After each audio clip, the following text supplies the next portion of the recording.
How's it going, guys? My name is Voss, and if you're new to the channel, thanks for stopping by. I'm with my good friend Jonathan, and you can see him on Instagram at One King Johnny. Put that somewhere here. Yep. But today is a fantastic day. We are in like mid-June. Yeah. You know, almost July, end of June. We got great overcast. We had a couple hours getting some really good shots earlier. Yes, we did. This is, guys, I got some all new camera gear. Yep. Everything's brand new. We have the Nikon Z6, which I might do a review on, but today we are in a 2015 BMW i8. You got it. And this car has a very interesting, I want to say, unveiling past. They just ended the production run of the i8, I'm pretty sure. Okay. So, you know, this car has, there's a lot. The looks are very different. Yep. Everything on this car is just something you just would not have expected to come out. And it's got a lot of things here and there. So we're gonna try to dive into some of the quick things and then get this on the road. Let's go. And see how it drives. Like I said, this is a 2015 BMW i8. Quick backstory. These came out, these were first unveiled as concept cars. Yep. Late 2008, 9, 10. Yep, 2009. The Geneva Auto Show had. When these were shown, Yep. they were like nothing I had ever seen. Yes. The doors were going up and all the curves and lines and whatnot. And I remember, you know, being just a little kid pretty much and just seeing this car, and it was just the craziest It's like experience. a spaceship. It is a spaceship, Yeah. literally. And then I think 2014 was when they came out. Yes. And so this is a 15, so it's just So this is the second year. 2014 was the first production run. Had a lot of success with it. There were a handful of issues with that one, as always, you know, with the first model year. Yep. So the 15 added comfort access, which is the keyless entry where you can just walk up and open the door and touch it and walk away and lock it. So that was a feature that I really wanted, just because I've got it on all the other cars. Mm-hmm. So it didn't matter to me if it was a 15 or newer, but I wanted a 15 and I had some specific things I wanted. So that's So now this one, I don't know the paint color, but it's silver. Yeah, this is called Protonic Silver. On the black interior. With is this the only interior that came in all the i8s, or were there different No, ones? there were different interiors. So you could get several different colors. You could get a black interior. Okay. You could get a brown interior. Okay. And you could get a white interior. Wow. And then there were variations where you could get a white seat with a brown dash. You could get leather. You could get the full leather. You could get leather with cloth inserts. A bunch of different stuff. Gotcha. So this is the Protonic Silver over black. I got the full black interior with the full leather. So leather seats, leather dash, leather door trim, everything's leather. And it's all trimmed in blue stitching. Yeah, the stitching is beautiful. To match the blue accents on the outside of the car. Ambient lighting, I see the little light strips everywhere with the blue. The ambient lighting is blue. You can change it to 3 different colors. So you can do the typical sort of BMW like orange red. Yep. You can do a white light, and then you can do the blue. I like the blue the best. It looks great. This is I think I've sat in these in like car shows and stuff. Never actually been up close. This is my first time like getting a chance to kind of touch and feel everything. Yep. It feels like a BMW. It's right in line with the rest of BMW, like, you know, the iDrive system and the newer, like, I think when we reviewed the M235i, very similar style of setup here, right? Yes. And part of the reason that I chose this car, because I was looking at a bunch of different cars. I daily drive this, but my wife would drive it as well, and we have a bunch of other BMWs, and the Ferraris and some of the others that we were looking at, she didn't quite feel comfortable with to drive on a daily basis. And she can jump in this, and it's similar to every other car that she has. So she knows exactly what to do. She feels comfortable driving it, and that was important to me as something that we were going to daily drive. Yep. And because I want her to enjoy it too. So you know, she loves it. I mean, it's a very cool looking car. Yes, and the dihedral doors. Doors go up. The doors go up. That's a good little touch too. So some of the quick numbers. I don't want to bore you guys with all of the specs on this. You can get that elsewhere. We want to get straight to the driving. So really quickly, this being a 2015, what's the horsepower, torque, and all those numbers looking like? All right, so the vehicle itself is a mid-engine car. Okay. It does have a small back seat, but it's mid to rear engine. Okay. We've got a small electric motor in the front, right on the front axle. It's about 130 horsepower up front. There's a 1.5 liter 3-cylinder motor, which is derived from a Mini Cooper engine. Okay. And it puts about another 220 horsepower. Okay. So you have a combined horsepower of about 350 with a torque of like 420. Okay. So you're like 350 horse, 420 torque. And so it's got some good get up and go then. Yeah. It sounds like. And the electric motors, so when you're driving a normal car, when you shift gears, there's a small gap where you're shifting gears. Well, the electric motors do what's called torque fill. So there's no gap. Just one gear pretty much. Yeah, and it's the power is just really linear and direct. So this has a 6-speed transmission.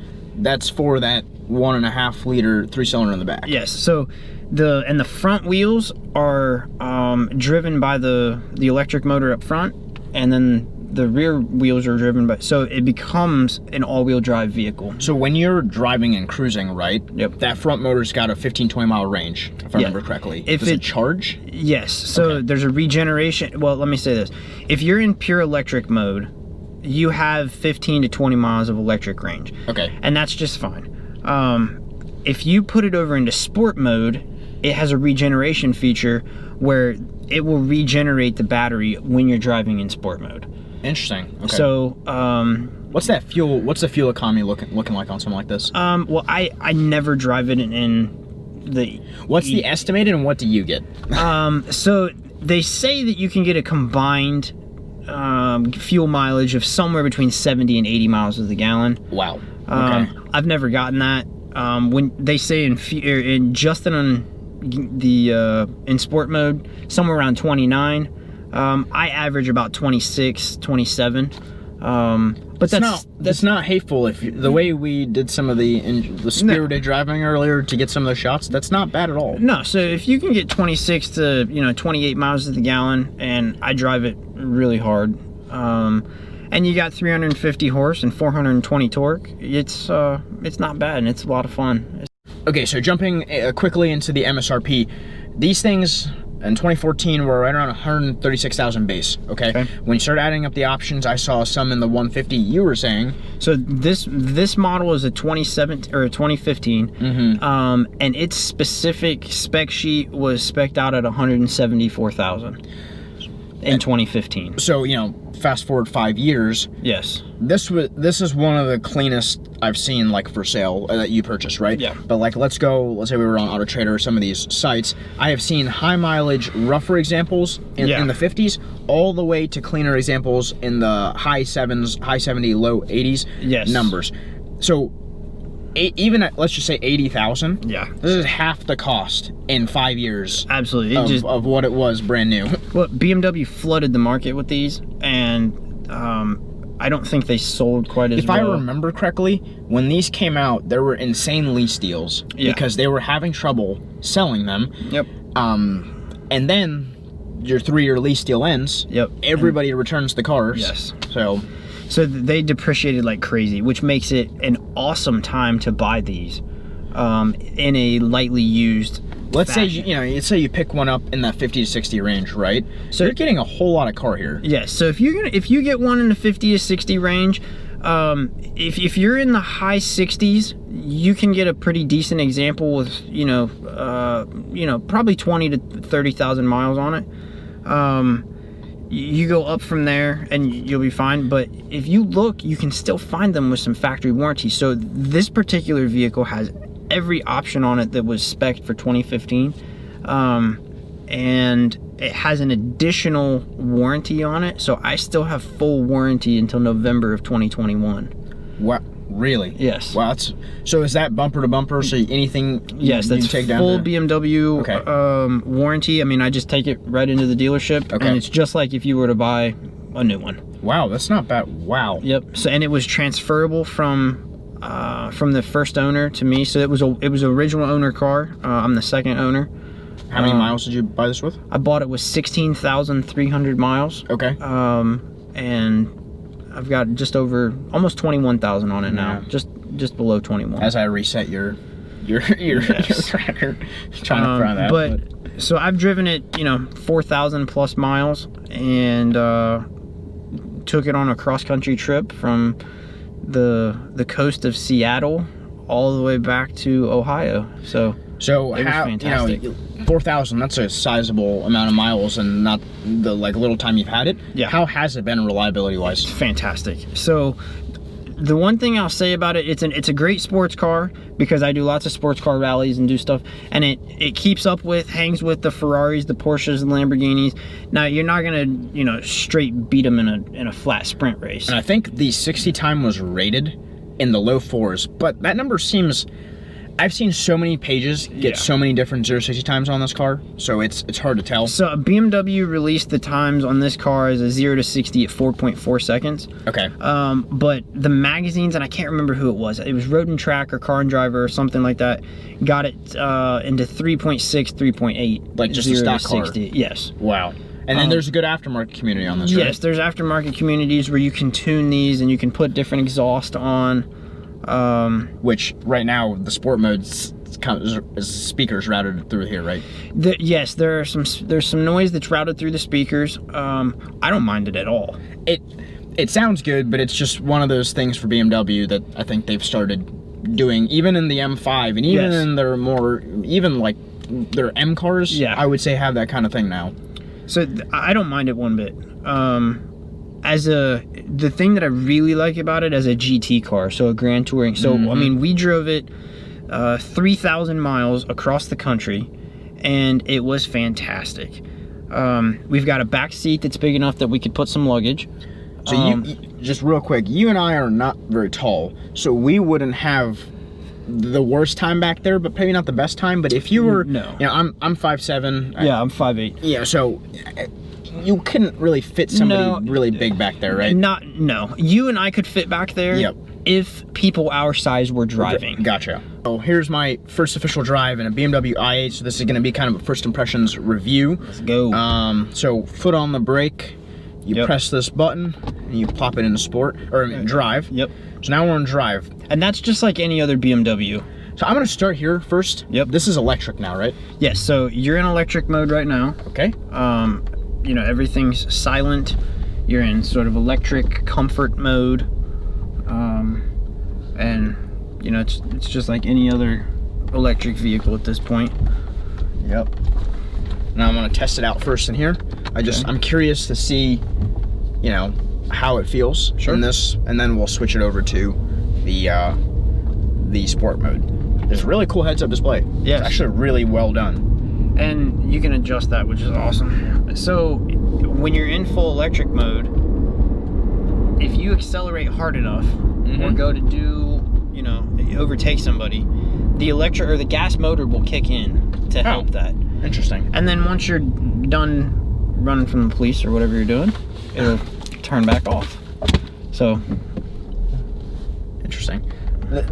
This car has so many oddball and quirky things about it that I don't know, this was one of BMW's, the M8 now obviously is kind of like that, but back in the day the 8 Series was one of those very high price V12 crazy vehicles that just was just confusing for BMW to do, right?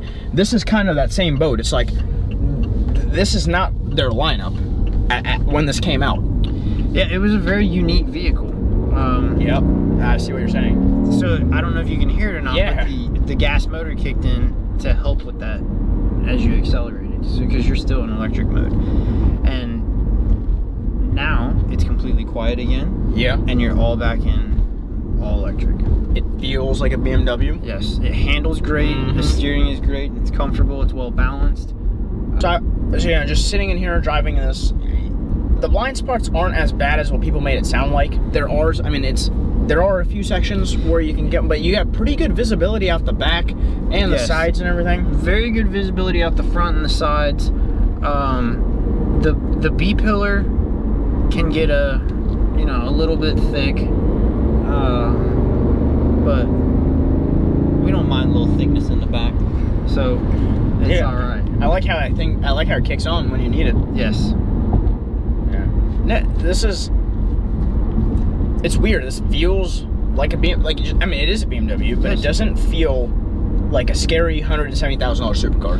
No. To me, I don't know if that's good or bad, but that's not what it feels like. Well, and then once you put it over into sport mode, let's do that now. It completely changes its mind. Okay, I can hear the sounds. Wow. The pull is way harder. Yes. Wow. Okay, and it's got paddle shifters now. Yes. I'm gonna try those as well. Yes, so now you can go from sport mode into manual mode where you're shifting with the paddle shifters.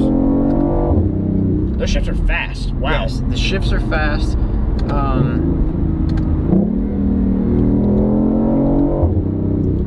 You can feel some of that torque.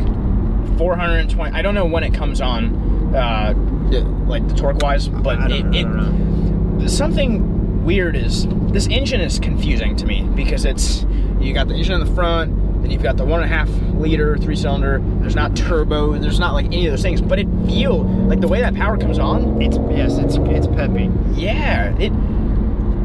I don't know. It kind of reminds me a little bit of your M235i and how that power is like kicking in. You know what I mean? But that M240 is the twin scroll turbo. Yep. And this is significantly faster than that.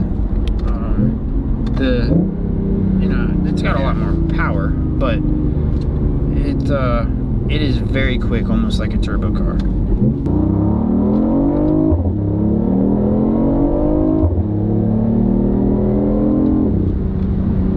I mean, it literally, like, it's got... That's not what I was expecting. Good. From every person that talks about these cars, everything you read about it, all you ever hear is it's underpowered. Yeah, it's not as...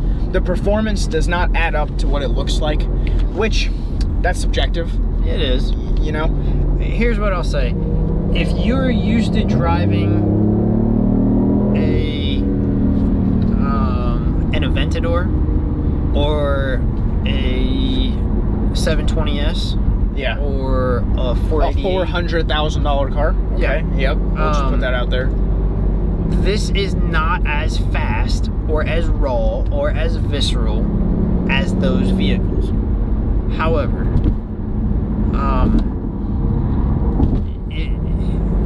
it is very fast. I love the spaceship takeoff sound. Oh my gosh.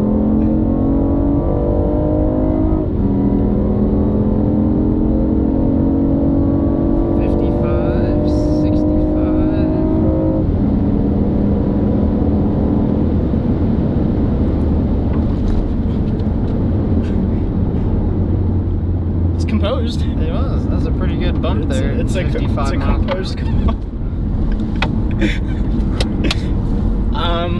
So here's my concluding thoughts on the BMW i8. Just smile. Like, golly. So here's where I'm at. At 174,000, 150,000, 130,000, whatever model you got at a base price, this car's not worth it.